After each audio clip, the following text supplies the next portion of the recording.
dowladdii China soo diiday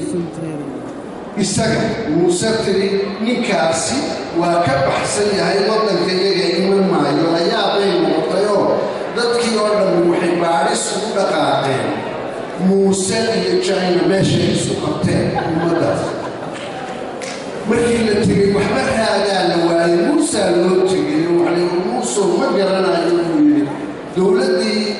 wax badan baa la sameeyey dowladdii shiinaha safaaradii iyo baa la tago waxa la yidhi idinkiiyo muuse xaggaad isku aragteen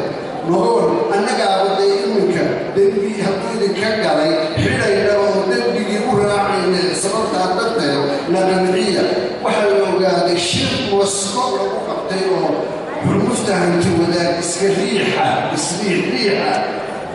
China iyo ka dhaxaysay shiinaha iyo ruushka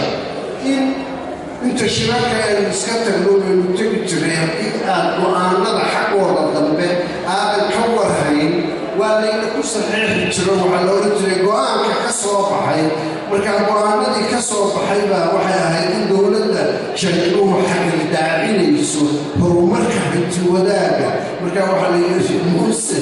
wuxuu goobjoog u ahaa shirka caynkaas oo qodobkaas ku jiray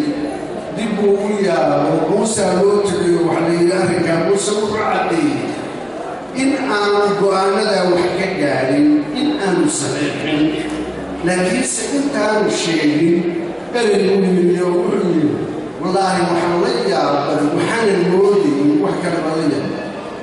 in dowladda Shiinuhu yaa سماعة بكر إنت كبر